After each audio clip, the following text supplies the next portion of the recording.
नमस्कार दोस्तों, आपका स्वागत है पहलवान गुरुदीन ग्रुप ऑफ कॉलेज के यूट्यूब चैनल पर। मैं रमाकांत सिंह, समाजशास्त्र प्रवक्ता, पहलवान गुरुदीन विधि महाविद्यालय पनारी ललितपुर से मैं एक बार फिर समाजशास्त्र का एक नया वीडियो लेकर उपस्थित हुआ हूं। मेरे वीडियो को लाइक, शेयर, कमेंट्स ज़रूर करें और चैनल को सब्सक्राइब करें, बेल आइकन दबाएं ताकि आपको नए वीडियो की नोटिफिकेशन मिल सके। मैं इस वीडियो में शिक्षा का अर्थ, उद्देश्य तथा विशेषताओं पर चर्चा करेंगे। सामान्य शब्दों में कहा जा सकता है कि शिक्षा ज्ञान के संग्रह तथा उपयोग की व्यवस्था है। डुक्रीम ने शिक्षा की प्रवृत्ति और इसके उद्देश्यों पर प्रकाश डालते हुए लिखा है कि शिक्षा वह क्रिया है जो अधिक आयु के लोगों द्वारा उस पीढ़ी के लिए की जाती है जो अभी सामाजिक जीवन में प्रवेश करने के योग्य नहीं है। इसका उद्देश्य बच्चे में उन भौतिक, बौद्धिक और नैतिक विशेषताओं का विकास करना है जो उसके लिए संपूर्ण समाज तथा पर्यावरण से अनुकूल करने के लिए आवश्यक है। महात्मा गांधी ने भी शिक्षा को लगभग इन्हीं उद्देश्यों के आधार पर स्पष्ट किया है। आपको शब्दों में शिक्षा से मेरा अभिप्राय बच्चे के शरीर, मन और आत्मा से विद्यमान सर्वोत्तम गुणों का विकास करना है। स्पष्ट है कि शिक्षा एक ऐसा प्रशिक्षण है जो व्यक्ति को अपने पर्यावरण से अनुकूल करने की कुशलता प्रदान करता है। शिक्षा का रूप चाहे जैसा भी हो, इसका प्रारंभ परिवार से होता है, जबकि पड़ोस, खेल के साथी, विभिन्न संघ तथा स्वयं व्यक्ति के अनुभव शिक्षा की प्रक्रिया को आगे बढ़ाते रहते हैं। ब्राउन तथा रूसेक के अनुसार शिक्षा विभिन्न प्रकार के अनुभवों की वह संपूर्णता है जो सभी श्रेणी के व्यक्तियों की मनोवृत्तियों को एक विशेष रूप देती है तथा उनके आचरणों का निर्धारण करती है। इसका तात्पर्य है कि विभिन्न प्रकार के व्यवसायों के प्रति व्यक्तियों की मनोवृत्तियों का निर्धारण करना, प्रत्येक कार्य से संबंधित विशेष ज्ञान में वृद्धि करना तथा व्यक्ति के आचरणों को समाज की आशाओं के अनुरूप बनाना शिक्षा का प्रमुख कार्य है। रेमंड ने लिखा है कि शिक्षा विकास की एक ऐसी प्रक्रिया है जिसमें मनुष्य बचपन से प्रौढ़ावस्था तक अनेक तरीकों से अपने भौतिक, सामाजिक, आध्यात्मिक पर्यावरण से अनुकूल करना सीखता है। इससे स्पष्ट होता है कि शिक्षा का रूप चाहे व्यक्तिगत हो या सामूहिक, संगठित हो या असंगठित हो, औपचारिक हो या अनौपचारिक, शिक्षा एक ऐसा प्रशिक्षण है जो व्यक्ति को अपने पर्यावरण से अनुकूल करना सिखाता है। किसी समाज में शिक्षा का कोई भी रूप या कोई भी प्रणाली विद्यमान हो, शिक्षा का कार्य कुछ विशेष उद्देश्यों को पूरा करना है। शिक्षा के प्रमुख भौगोलिक कार्य निम्न हैं।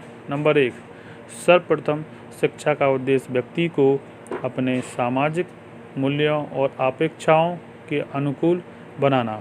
नंबर 2, इसका दूसरा उद्देश्य व्यक्ति का नैतिक विकास करने के साथ ही उसे वे क्षमताओं और कुशलताओं देना है जिससे वह अपने समय की आवश्यकताओं के अनुकूल अपने व्यक्तित्व का विकास कर सके। नंबर 3, वर्तमान युग में शिक्षा का एक प्रमुख उद्देश्य श्रम विभाजन तथा विशेषीकरण में वृद्धि करके आर्थिक विकास की आवश्यकताओं को पूरा करना है। वैज्ञानिक शिक्षा इसी उद्देश्य का एक साधन है। नंबर 4, व्यक्ति की मनोवृत्तियों तथा विचारों को तर्कपूर्ण बनाना, आत्मनियंत्रण को प्रोत्साहन देना भी शिक्षा का महत्वपूर्ण उद्देश्य है। शिक्षा के विभिन्न पक्षों का विचार करने में अनेक विद्वानों ने उपयोगी योगदान किया है। एक ओर जहां मैक्स वेबर ने एक संस्था तथा संगठन के रूप में शिक्षा के कार्यों तथा साधनों की विवेचना की है, वहीं डुक्रीम ने अपनी पुस्तक एजुकेशन एंड सोशोलॉजी में शिक्षा के प्रकारों का उल्लेख किया है।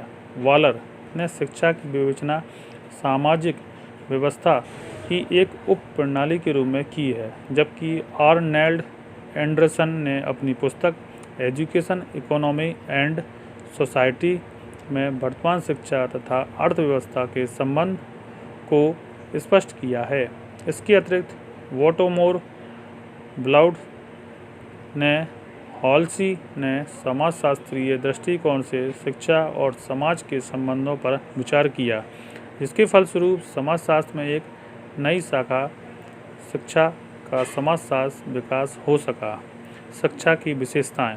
वर्तमान शिक्षा प्रणाली का रूप परंपरागत रूप की प्रकृति का उद्देश्यों से काफ़ी भिन्न है। आज शिक्षा की प्रकृति औपचारिक ही नहीं अपितु परिवार से प्रभावित होने की जगह एक परिवार को प्रभावित कर रही है। सामाजिक, आर्थिक, राजनीतिक व्यवस्था का शिक्षा से घनिष्ठ संबंध है। सामाजिक स्पष्टीकरण तथा गतिशीलता में वृद्धि करने में आधुनिक शिक्षा का विशेष योगदान है। शिक्षा को एक विशेषीकरण के रूप में साधन के रूप में देखा जाता है। इस दृष्टिकोण से यह आवश्यक हो जाता है कि आधुनिक शिक्षा की प्रकृति को इसकी कुछ प्रमुख विशेषताओं के आधार पर समझा जा सकता है। औपचारिक शिक्षा की प्रधानता। आधुनिक शिक्षा की मुख्य विशेषताएं इसकी औपचारिक प्रकृति है। औपचारिक शिक्षा एक संस्थापक शिक्षा है जिसकी व्यवस्था औपचारिक रूप से संगठित विद्यालयों, महाविद्यालयों तथा विश्वविद्यालयों द्वारा की जाती है। ऐसी शिक्षा अनेक विषयों में विभाजित होती है। प्रत्येक विषय का एक निश्चित पाठ्यक्रम होता है तथा एक निश्चित अवधि में उस पाठ्यक्रम को पूरा करके परीक्षा पद्धति के द्वारा विद्यार्थियों को अपनी कुशलता और प्रतिभा का प्रमाण देना पड़ता है। औपचारिक शिक्षा विशेषीकृत होती है। इसका तात्पर्य है कि सामाजिक आर्थिक विकास के लिए जिस तरह से ज्ञान को अधिक उपयोगी समझा जाता है, पाठ्यक्रम के द्वारा उसी के प्रशिक्षण पर अधिक बल दिया जाता है। यह शिक्षा व्यवहारिक रूप से तर्क तथा प्रयोग पर आधारित होती है। इससे विभिन्न प्रकार के विश्वासों अथवा परंपराओं का कोई स्थान नहीं होता है। औपचारिक शिक्षा का मुख्य उद्देश्य व्यक्ति को विभिन्न व्यवसायों के लिए आप प्रशिक्षित करना, विज्ञान और प्रौद्योगिकी से संबंधित ज्ञान में वृद्धि करना। संगठन के दृष्टिकोण से औपचारिक शिक्षा की संरचना आंतरिक और बाह्य जैसे मुख्य भागों में, उदाहरण के लिए प्रशासन की व्यवस्था, प्राध्यापक, विद्यार्थी, पुस्तकालय, पाठ्यक्रम, परीक्षा प्रणाली तथा अनुशासन के लिए आधुनिक शिक्षा की आंतरिक संरचना का निर्माण करने वाले तत्व हैं। नंबर 2, शिक्षा का अन्य संस्थाओं का संबंध। कुछ समय पहले तक शिक्षा एक स्वतंत्र संस्था थी जिसे राजनीति और धार्मिक आर्थिक नीतियों से अलग रखने का प्रयत्न किया जाता था। वर्तमान शिक्षा को संपूर्ण सामाजिक व्यवस्थाओं की एक उप प्रणाली के रूप में देखा जाता है। इसके फलस्वरूप शिक्षा का सामाजिक, आर्थिक, राजनीतिक व्यवस्था से घनिष्ठ संबंध स्थापित हो गया है। सामाजिक व्यवस्था का संबंध परिवार, पड़ोस, समुदाय में संबंधों की प्रकृति तथा सामाजिक मूल्यों से है। यह सभी दशाएं किसी न किसी रूप में शिक्षा से संबंधित है। यही कारण है कि एक विशेष क्षेत्र की शिक्षण संस्थाओं द्वारा वहाँ की संस्कृति की शिक्षा देना आवश्यक समझा जाता है। शिक्षा का अर्थव्यवस्था एक प्रत्यक्ष संबंध है। वर्तमान अर्थव्यवस्था श्रम विभाजन तथा विशेषीकरण पर आधारित है। इस अर्थव्यवस्था में प्रौद्योगिक ज्ञान, प्रबंध, कानून तथा आविष्कारों का विशेष महत्व है। इसके फलस्वरूप शिक्षा प्रणाली भी इस प्रकार विकसित की जाती है जिससे कुशल इंजीनियर, प्रबंधकों, शिक्षकों, वकीलों, वैज्ञानिकों, प्रशासकों को पैदा किया जा सके। सर्वप्रथम पर धर्म के घटते हुए प्रभाव के कारण ही अब धार्मिक शिक्षा को कोई महत्व नहीं दिया जा रहा है। वर्तमान शिक्षा व्यवस्था का राजनीति से घनिष्ठ संबंध है। साधारणतः राज्य की नीतियों के अनुसार ही शिक्षा के उद्देश्यों तथा पाठ्यक्रमों का निर्धारण होता है। यही कारण है कि लोकतांत्रिक प्रणाली में शिक्षा की प्रकृति साम्यवादी प्रणाली की शिक्षा से काफ़ी भिन्न होती है। वर्तमान शिक्षा प्रणाली से जुड़े हुए छात्रों और अध्यापकों के विचार एक बड़ी सीमा तक सरकार की नीतियों को भी प्रभावित करते हैं। यही कारण है कि अनेक देशों में होने वाले छात्र आंदोलन ने राजनीतिक सत्ता और सरकार की विचारधारा में परिवर्तन लाने में आश्चर्यजनक योगदान है। इससे स्पष्ट होता है कि वर्तमान शिक्षा समाज की दूसरी सभी संस्थाओं से संबंधित है।